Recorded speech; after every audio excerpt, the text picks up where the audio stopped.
자, 알고 살자 유튜브 채널과 다준다 연구소가 주최하는 제10번째 경제 토론회. 오늘은 부동산 정책에 대한, 문재인 정부의 부동산 정책에 대한 종합적인 평가와 전망을 해보고 있습니다. 세 분의 전문가들의 말씀을 들어봤는데요. 일단은 그 발표 내용 중에 소화되지 않은 부분을 먼저 좀 질문을 드리면, 문재인 대통령이 최근에 이 부동산 감독기구에 대한 또 설치를 얘기를 하셨어요. 그래서 뭐 부동산 감독원인가요? 뭐 어쨌든 이름을 뭐라고 짓든 한 2,000명 정도 인원을 만든다고 해서 그것 때문에 여야 간에 또 논란도 일어나고 뭐 그런 것 같던데, 이런 감독기구 신설에 대해서는 어떻게 생각하시니? 먼저 정대구 소장님부터. 감독기구 설치를 하면 감독기구가 무엇을 할 것인가? 뭐 인원이 2,000명이면 상당히 큰 조직인데 지금 뭐 금감원 조직보다 큰 것 같은데요. 예, 무엇을 할 것인가를 내놓고 해야 될 것 같아요. 뭐 무엇을 그냥 부동산 감독을 한다고 해서 집값이 안정될 것 같지는 않거든요.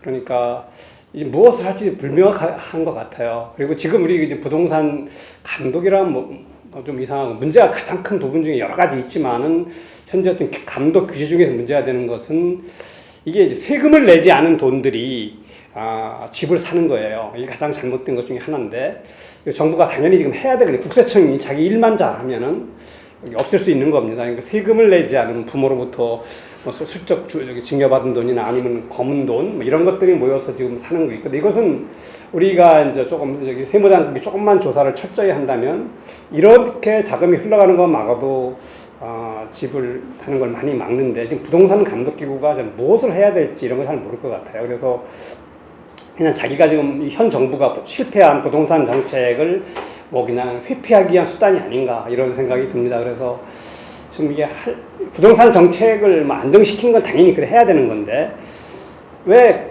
해야 할 좋은 정책들이 지금 할 수 있는 것들이 많은데 안 하고 그냥 새로운 핑계거리를 만들고 정부 조직만 늘리고 국민 세금만 축내는지 이해하기 어렵다 이렇게 생각을 합니다. 송 소장님.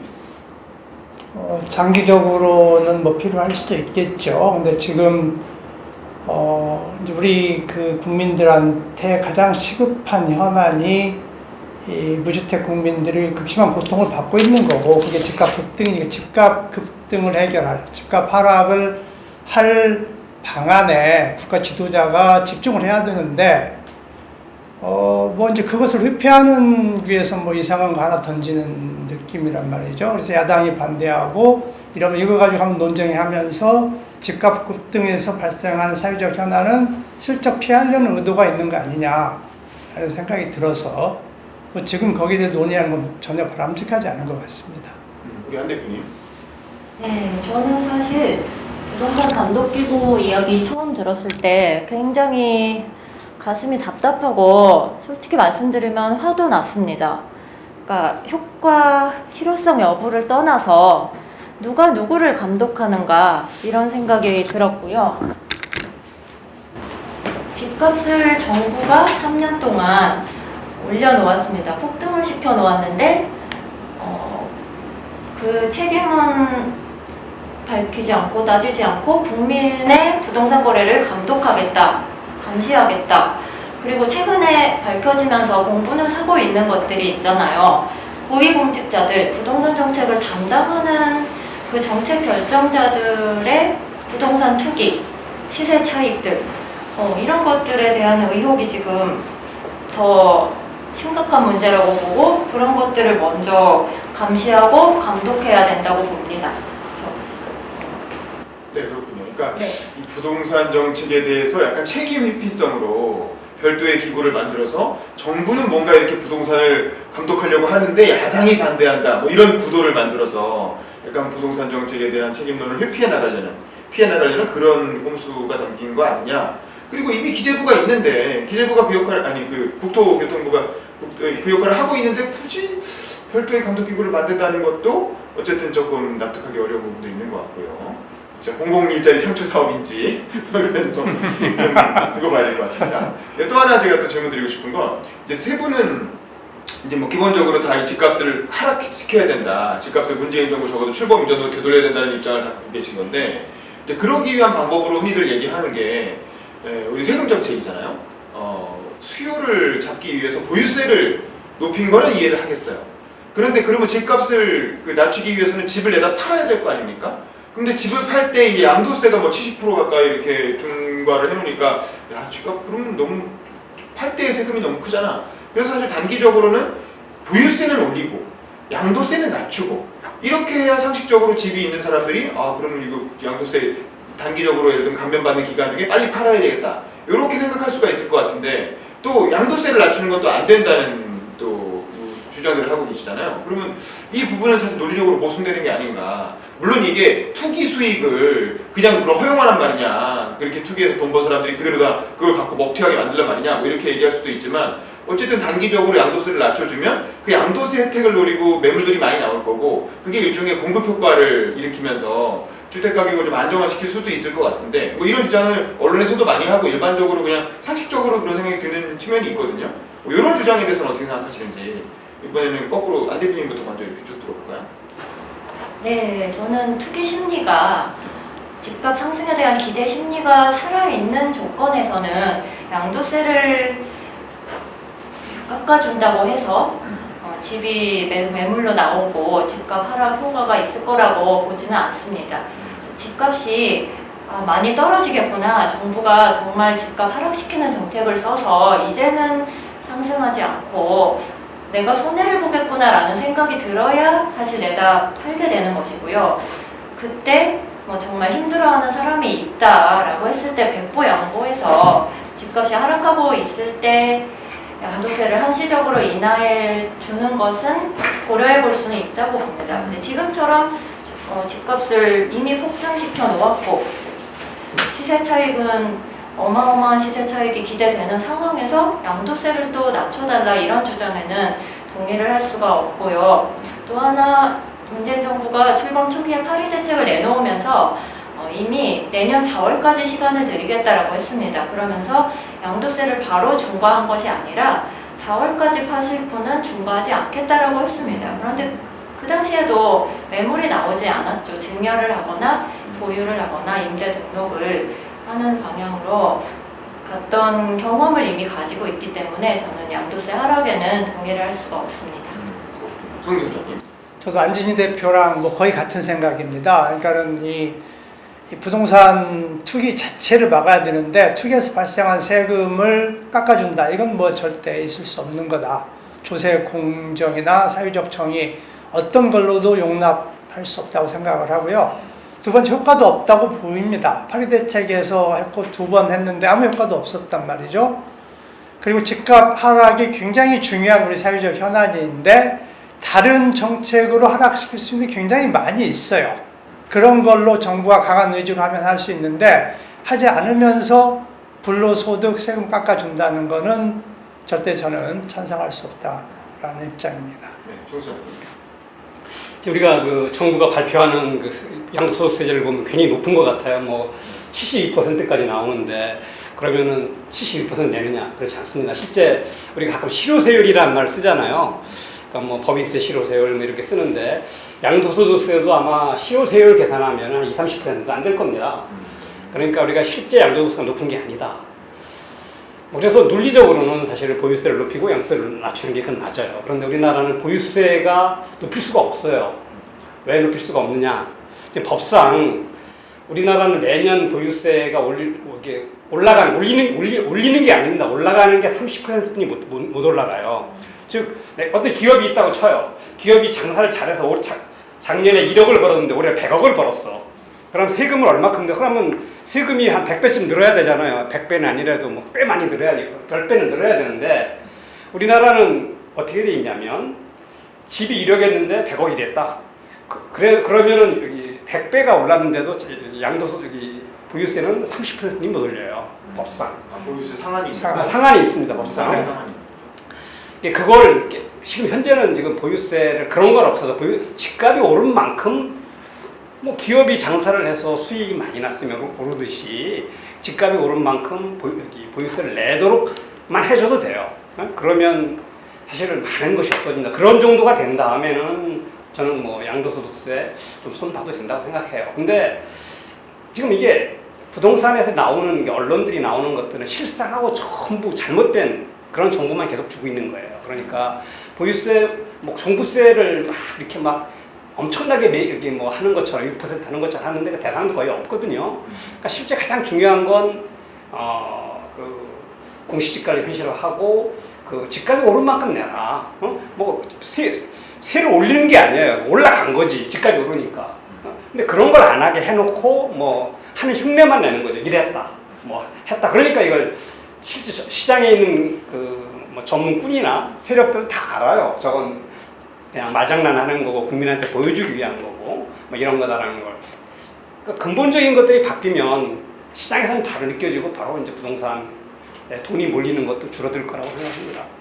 그 부동산 시장 자체를 정상화해서 네. 그 현재 시세보다 낮게 설정되어 있는 공시지가를 시세에 맞게끔 이제 조금씩 인상해 나가고 예. 그에 따라서 세금을 거두면 뭐 자연스럽게 보유세도 정상화되고 그렇게 해가지고 시장이 안정화되면 그때쯤에 양도세 뭐 감면도 검토해 볼 수 있지만 하여간 지금은 다 시기상조다. 예. 뭐 이런 말씀드리는 거예요. 알겠습니다.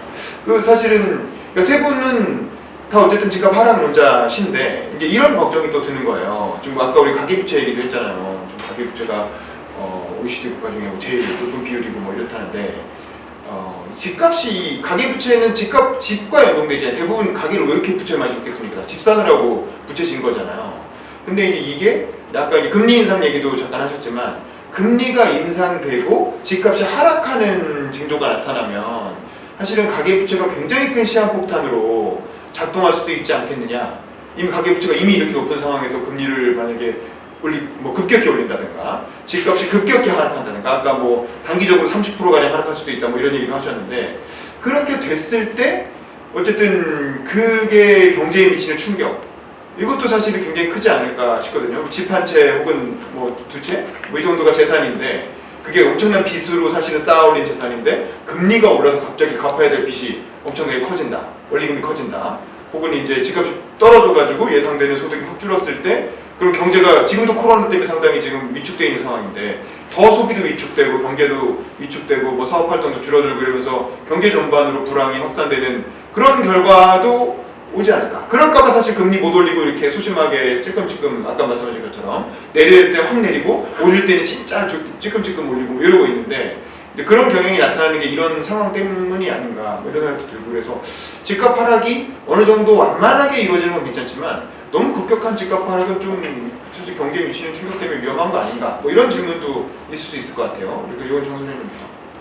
예, 뭐 기본적으로 이제 많이 얘기하는 거고 맞는 생각인데 경제가 이제 이렇게 자기가 원하는 대로 이게 아주 알맞게 이렇게 되는 게 아니거든요. 이렇게 막 먹기 좋은 수프라고란 말이 있습니다. 그걸 뭐 저기 어디 그 쓰는 용어가 있는데 그 경제에서 먹기 좋은 수프, 아주 뜨겁지도 저기 차갑지도 않은 수프, 뭐 이렇게 경제를 만들기가 어려워요.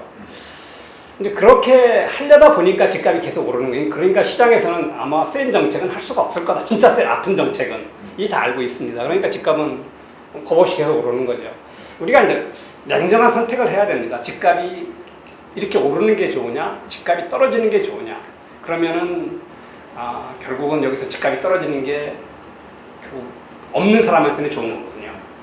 그리고 실제 집값이 떨어졌을 때 일부 아주 소수의 그 빚을 많이 진 사람들은 고통이 있을 수 있습니다. 그건 뭐 제로섬 게임이니까. 근데 집값이 올랐을 때 많은 사람들이 쓰는 고통보다는 더 적을 거라고 생각하고 그리고 국민인의 전체로 봤을 때 뭐 소비가 줄고 위축이 있지만은 아마 전체적으로는 집값이 내려가면 소비가 더 늘어날 수 있거든요. 지금 집값이 올라가면 어떻게 되냐면 집 없는 사람은 상대적 박탈감 때문에 또 더 많은 저축을 해야 되니까 소비를 못 하는 거고 집값이 올라가니까 집 있는 사람들은 세금을 더 내야 돼서 소비를 못 해요. 우리나라는 재산 효과가 별로 없어요. 집값 상승에 따른 자산 효과가. 그러니까 집값이 떨어지면 오히려 소비가 더 늘어날 수도 있습니다. 그러니까 우리가 지금 집값에 떨어지는 것에 대한 두려움, 이걸 특히 정책 당국자들이 벗어줘야만, 그리고 그런 강한 정책을 할 수 있어야만 결국 집값이 안정이 될 수 있다 이렇게 생각합니다.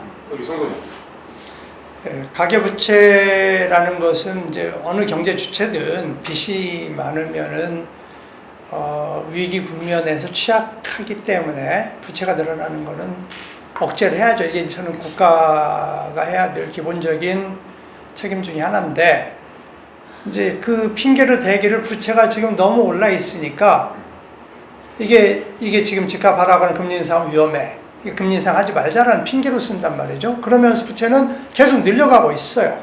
대단히 무책임한 겁니다. 그러니까 가계 부채가 위험하니까 부채를 늘리지 말아야 되는데 위험하니까 계속 늘려간다. 이거는 뭐 정말 무책임한 국가의 그 변명 내지는 뭐 핑계일 뿐이다라는 생각이 들고요.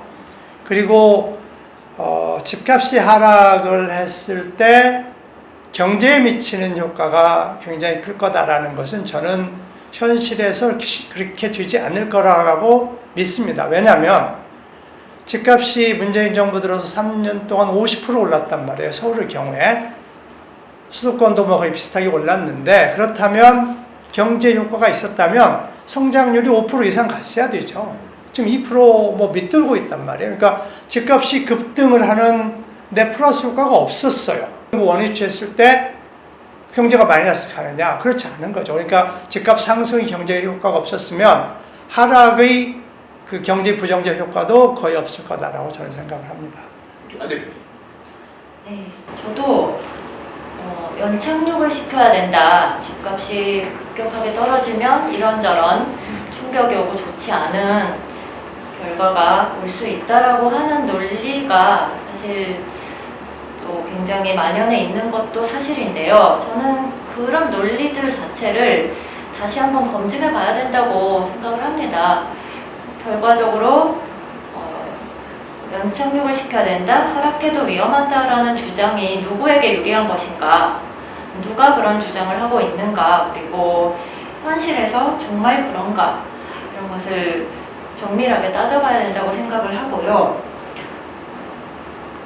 또 하나는 적어도 지난 3년, 4년 동안 기정상적으로 폭등한 집값, 이 부분에 대해서는 그렇게 충격이 어느 정도 된 것인가. 그러니까 10억 하던 집이, 강남 아파트 같은 경우는 10억 하던 집이 20억으로 오른 경우가 있어요. 굉장히 많은데 이런 집이 다시 10억이 된다고 해서 그럼 그 사람이 굉장히 큰 손해를 본다고 할 수가 있느냐. 대부분의 경우는 이런 경우일 거라고 보고요. 그럼에도 불구하고 어떤 실수요자가 다급한 마음에 이렇게 무리한 주택 구입을 한 경우, 이런 경우를 이제 어떻게 세심하게 정책을 마련할 것인지는 그때 가서 판단을 할 문제라고 봅니다. 그러니까 이제 송 소장님이 말씀하신 내용이 이제 패닉 바잉 위험하다. 특히 지금 30대 이 영상을 혹시 보고 계신 30대 집을 살까 말까 고민하는 분들이 계시다면 위험하다는 거잖아요. 지금 상황에서 그렇게 패닉 바잉 해가지고 뭐 3, 4억 대출 땡겨서 집 사버리면 그거 갚느라고 월 150만 원씩 뭐 경력 퇴임할 때까지 은행에 묶여서 노예로 살아야 된다 뭐 이런 말씀도 해주셨는데 어떤가요? 그러니까 20년 정도 뒤에는 집값이 하락할 걸로 어쨌든 추세 하락을 할 수밖에 없는 인구 문제 때문에 이제 그렇게 또 예상을 하시는데, 또 집이 없는 사람 입장에서는 불안하니까 20년은 너무 먼 얘기잖아요. 20년이라도 집이 있는 채로 살고 싶은 거지. 20년간 월세 내는 것보다는. 그래서 대출을 해서라도 20년 뒤에 뭐 나중에 좀 어려워지더라도 일단 집을 사고 싶은 게 또 사람의 마음이고, 집이 뭐 있는 사람들이야 뭐 없으면 그냥 월세 내고 사세요라고 말할 수 있지만, 또 없는 사람들은 집을 살 수 있는 기회가 있으면 그래도 내 집을 장만하고 싶은 게 또 인지상정이고 그럴 것 같은데, 이 패닉 바잉 문제 사실은 좀 감정적인 문제라, 패닉이라는 말이 들어가면 무조건 안 좋은 거죠. 기본적으로 안 하는 게 좋겠지만 그래도 사람들이 이렇게 요즘 몰려가는 데는 또 그럴 만한 이유가 있는 것 같은데, 송 소장님 어떻게 생각하세요? 참 이게 미래를 예측할 수 있다면 얼마나 좋겠습니까? 근데 이제 잘 모르죠. 그런데 합리적으로 예측해 본다면, 특히 이제 인구의 문제는 어떤 이길 장사가 없는 것 같아요. 어느 뭐 유명한 투자가가 내가 뭐 20년간 또는 10년간 어떤 단절된 감옥에 들어갈 때 딱 하나의 통계만 갖고 들어간다면은 뭘 갖고 갈까? 인구 통계를 갖고 들어간다는 말을 합니다. 그러니까 우리가 이제 뭐 대한민국 인구 문제는 이건 뭐 거의 돌이킬 수가 없기 때문에 제가 말씀드린 대로 아주 외국인들이 특히 부유한 외국인들이 오지 않는 한 확실히 집값이 20년에 떨어진다. 근데 이런 얘기도 있잖아요. 1인 가구로 쪼개지면서 주택 수요는 여전히 갈 거다. 그런 그러니까. 얘기도 있잖아요. 그러니까 이제 뭐 물론 지금 그러니까 이제 조그만 집 뭐 이런 것은 조금 여기 뭐 저기 뭐 오피스텔 네. 그다음에 뭐 저기 조그만 집들은 뭐 그냥 수요가 생기겠죠. 그것들은 짓기도 쉽거든요. 네. 뭐 조금 상업적이도 질 수 있으니까. 그러면서 이제 문제는 되지만 지금 이렇게 비싼 아파트들 뭐 이런 것들은 20평, 30평, 40평 이런 되는 집들은 상상인 가구. 좀 쉽지 않을 거다 가격이. 그래서 참 어려운 선택인데 이게 참 미래를 좌우하는 선택인 것 같아요. 그러니까 지금까지는 사실 집을 사던 사람들이 굉장히 유리한데 유리했던 거고 성공했던 건데 세상이 항상 같은 길은 아닌 것 같아요. 그러니까 분명히 바뀔 것 같습니다. 그러니까 참 이것을 뭐 어떻게 지금 뭐 제가 보정할 수 있는 것도 아니고 단정할 수 없는 것도 아닌데 지금 이 길을 좀 동참하지 않는 것이 패닉바잉에 동참하지 않는 것이 자기 자신의 어떤 자유, 경제적 자유를 얻을 수 있는 30대들이 길이 아닌가 이렇게 생각을 합니다. 근데 뭐 이게 참 자신이 없네요. 자신이 없습니다. 네가 집 사지 말라 그래서 안 된다. 이게 뭐야? 약간 이런 얘기를 듣는 사람. 그렇죠. 저희들은 뭐 참 오래전에 집을 그냥 싸게 샀으니까 그냥 문제가 없는 건데 지금 또 집을 팔고 지방으로 내려가셨기 때문에 오히려 또 이런 말을 할 자격이 있으시죠. 근데 이제 서울에 집 갖고 있는 사람들이 안 팔고 버티면서 얄밉게 그런 얘기 하는 게 문제죠.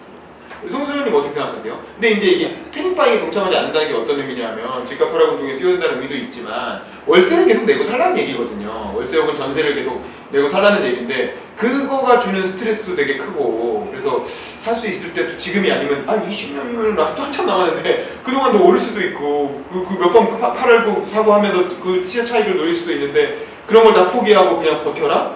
이것도 너무 좀 가혹한 주문이 아닌가 싶기도 한데요. 이제 패닉바잉 하는 사람들이 이제 가장 큰 이유가 이제 더 오를 거라는 불안감이잖아요. 그렇죠. 네. 더 오를 건데 이제 집값 전망이 정 소장님도 말씀하셨지만 어렵잖아요. 주가 전망도 어렵고.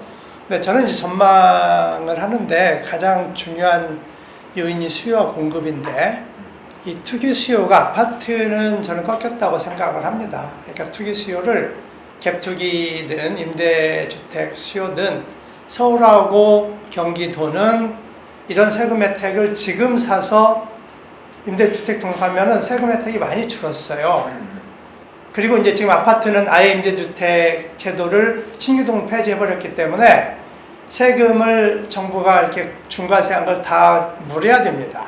그러니까 아파트의 투기 수요는 저는 급격히 줄어들 거라고 생각을 합니다. 그래서 투기 수요가 줄기 때문에 공급이 많지 않더라도 가격은 하락할 거라고 저는 봐요. 그러니까 뭐 최소한 상승을 어렵다고 보는데 아파트보다도 우리 다가구 다세대 빌라가 훨씬 많단 말이에요. 서울이 절반이 넘는데 한 60%좀 되는 것 같아요. 여기는 정부가 710 대책 공식적으로 투기하세요라고 허용하고 권유를 했습니다. 김현미 장관이 하세요라고 했어요. 그러니까 여기는 가격이 오를 것 같아요. 물건 공식적으로 정부가 이 투기하세요라고 아파트 많이 올랐는데 다세대 가구 많이 안 올랐으니까 가격 좀 올려주세요라고 이런 행태를 하고 있습니다. 그래서 거기는 저는 가격이 투기 수요가 많이 몰릴 수 있다라고 생각을 합니다. 그래서 이 다가구 다세대 그야말로 서민 중에서도 좀 더 돈이 더 없는 사람이 사는 곳인데 여기 임대사업자 세금 특혜 폐지해야죠. 이게 제대로 된 정부입니다. 이 정부는 정말 기본도 안 돼 있는 겁니다. 우리 한 대표님. 네, 저는 개인적으로는 주변에 30대들이나 이런 주변 사람들에게 집을 사라 사지 마라라는 얘기를 하기가 굉장히 어렵습니다. 그러니까 특히 사지 말라는 얘기를 하기가 정말 난처합니다. 왜냐하면 아까 말씀드렸듯이 현 정부가 3년 동안 시행한 정책과 그 제도들이 집을 무리해서라도 산 사람에게 유리하게 그렇게 판을 깔아놨기 때문에 사지 말고 버텨라는 식으로는 저는 이야기를 못하고 있고요. 그 정책 자체가 바뀌어야 된다. 그러니까 무주택자든 1주택자든 1주택자들도 사실 집을 그러니까 거주 목적으로 구입을 하신 분들은 집값이 올라서 특별히 좋을 건 없다고 봅니다. 그러니까 세금 더 많이 내야 되고 옮겨가려고 해도 좀 골치가 아프실 수도 있고, 근데 이제 시세 차익을 기대하신 분들은 조금 그럴 수 있는데, 그런 이제 시민들의 힘으로 정책의 큰 방향을 바꾸지 않는 한은 저는 계속해서 투자를 하고 투기를 하고 집을 무리해서라도 사는 사람이 더 이익을 보고 그런 선택이 더 합리적이 되는 것이 되는 상황이다. 이것을 부인할 수 없다고 생각합니다. 알겠습니다. 항의하는 거는 그 홍 위원장님 이야기하셨듯이 정치 세력이나 정당이나 또는 시민단체가 해야 될 역할인데 지금 무주택자를 대변한 정치 세력이 없어요. 미래당이 그랬으면 좋겠는데 지금까지 없습니다. 정의당도 아니고. 그리고 지금 집권당과 미통당은 가진 자의 편인 것이 아주 분명해요. 그래서 이런 시민단체나 정치 세력이 해야 될 조직화가 안 돼서 그런 것이다라고 생각을 하고요. 용산공원은 저는 제안에 적극 저는 개인적으로는 찬성을 하고요. 정부의 정책이라는 것은 이게 그 플러스 마이너스가 있기 때문에 어떤 계층의 사회구성원의 누구의 입장을 이익을 먼저 생각할 거냐의 선택의 문제라고 생각을 하는데 정부가 지금 뭐 공원으로 하겠다는 것은 무주택 국민의 입장을 생각하지 않은 결정이라고 생각을 해서 전 잘못됐다.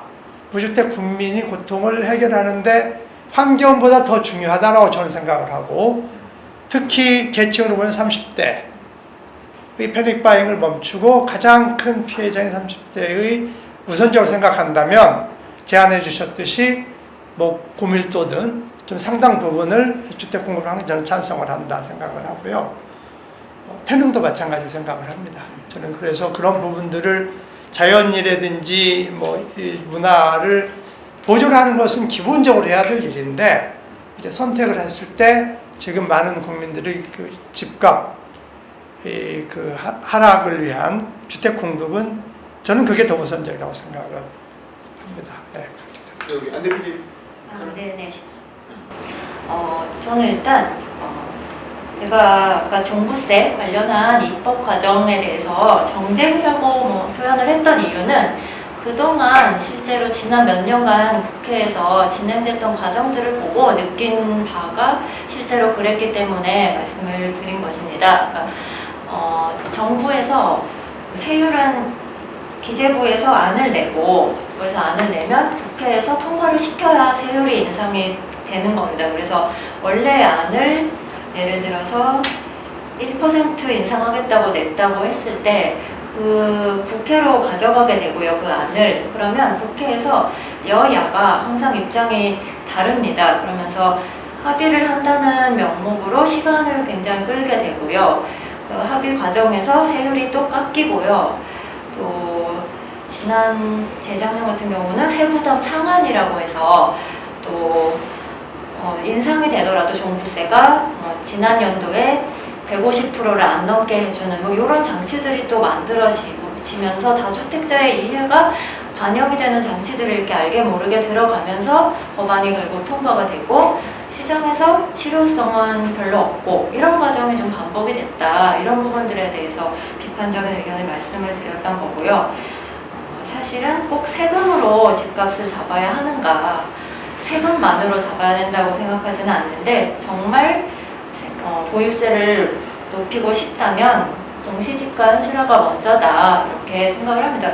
그 실거래가하고 공시지가하고 이게 불일치하는 나라가 얼마나 되나 이런 질문을 좀 드려보고 싶습니다. 제가 알기로 미국에서도 어떤 웹사이트들 들어가면 투명하게 실거래가를 알 수 있고 세금이 얼마나 부과됐나를 알 수가 있고 그런 거지 공시가격이라고 정부가 정한 가격이 따로 있고 뭐 실거래가의 30%밖에 안 되는 것도 있고 아파트 같은 경우는 70%까지 올라오는 것도 있고 이런 혼란부터 정리를 해야 되고 이 과정에서 당연히 토론이 있어야 되고 합의는 있어야 된다고 봅니다. 그리고 임대차 3법에 대해서는 사실은 31년 만에 어떤 세입자의 보호장치가 만들어진 건데요. 입법화가 됐다는 점에서 분명히 긍정성이 있습니다만 왜 이게 받아들이는 입장에서 그렇게 반가운 소식이 되지 못하는가에 대해서 짚고 싶은데요. 일단 정 소장님 아까 말씀하셨듯이 지금 전월세가 폭등하고 있었던 원인이 집값 상승, 집값이 폭등했기 때문에 한 3, 4년 정도 시차를 두고 임대료가 따라서 오르는 거거든요. 그래서 이미 집값을 정부가 올려놓고 나서 세입자 보호 장치라도 만들어 드리겠습니다. 이런 형국이 됐기 때문에 받아들이는 쪽도 그렇게 기쁘지가 않았다. 전세는 이미 월세로 사실 전환이 좀 많이 되고 있었는데 월세를 내던 사람이 또 반전세 살면서 월세를 내던 사람이 월세를 2년 더 내게 됐다고 해서 굉장히 기쁠 것인가, 이런 데 대해서 여당이 지금 임대차 3법 통과시켰다고 자화자찬할 것이 아니라 성찰을 하고 차분하게 입법 보완 조치를 해나가야 될 것이라고 봅니다. 그 법의 구멍도 상당히 많고요. 또 2+2라는 제안이 됐던 안 중에 굉장히 가장 소극적인 안이 채택에 대해서 통과가 된 것으로 알고 있습니다. 3+3+3이라든가 또 2004년도에 이미 8년 보장하는 그 안이 예전 민주노동당이 발의를 해서 논의가 됐던 적인데 그때는 지금의 여당인 열린우리당이었나요? 열린우리당에서 외면을 했습니다. 내놓고 지금 통과를 시켰는데 이런 데 대해서 반성과 성찰이 좀 있어야 된다라는 말씀을 드리고 싶습니다. 네, 마지막으로 정 소장님. 예. 부동산은 참 어렵죠, 그죠? 말씀하셨듯이 갑자기 뭐 진다 그러면 뭐 다 이유 들어서 다 반대하고 그러니까 뭐 없던 문화재도 새로 나오기도 하고요. 그래서 참 어려운데 어떤 우선순위를 두느냐, 주민의 결국 주거 이런 걸 우선순위를 정해서 결정을 해야 되겠죠. 그리고 아까 우리 김보람 씨가 부모님 다주택자 투기냐 투자, 제가 언뜻 들으니까 그건 뭐 투기는 아닌 것 같아요. 투기 투자 사실은 구분이 어렵다는 거예요. 저는 사실은 그냥 내가 하면 투기하고 남이 하면 투기 이런 게 더 가깝다는 말이 딱 맞습니다. 그리고 사실은 이게 아까 말씀드린 대로 뭐 다 합해봐야 강남 아파트 값도 안 되잖아요, 그죠? 그래서 저는 다주택자, 1주택자를 나누는 게 가장 잘못된 우리나라 부동산 문제를 얽히게 하는 거다. 그냥 내가 갖고 있는 돈의 총액 중요하고 또 내가 재산이 100억인데 부동산 50억 있으면 어때요? 근데 내가 재산이 1억인데 부동산이 10억 있고 빚이 9억이 있으면 이게 더 문제인 거예요. 이게 더 투기적인 거고. 그런 거다. 이렇게 투기를 집 개수 갖고 보지는 말자 이런 거고, 이제 잘못된 반성 문제는 집값 올린 건 반성 안 해요. 이 사람들이 세금 올린 것만 반성하는 거예요. 그래서 정권 잃은 것만 반성하는 거라. 그래서 잘못된 반성이라는 거예요. 집값을 올려서 국민한테 엄청난 고통을 줬잖아요. 근데 그건 반성 안 해요. 그건 자기들 의도대로 올린 건 아니니까. 아니지니까 내가 올릴 생각이 없어. 근데 올라갔잖아요. 자기 정권 잃을 때. 그러니까 반성 안 하고 집값 올라가서 내가 세금 올렸더니 국민들이 나를 안 찍어줘서 정권 잃었다. 이걸 반성한다는 거예요. 그러니까 참 이상한 반성이죠. 잘못된 반성이라는 게 이제 뭐 우리 노래 잘못된 만남인가? 뭐 그런 거. 김건모. 그렇지. 이게 잘못된 반성입니다. 그 다음에 용산 문제는 뭐 저도 하여튼 공원으로 다 가는 건 진짜 그건 일부분을 위한, 특히 그건 뭐 용산 주민들을 위한 뭐 그렇죠. 아니면 근처 주민들 이런 거다. 반대다. 결국 지금 현재는 뭐 여기 집을 짓는 거고 더 지어야 되는 거고 어떻게 이제 어떤 형식으로 짓느냐는 많이 좀 얘기를 해야 되겠지만 집을 꼭 져야 된다 이렇게 생각을 합니다. 그리고 또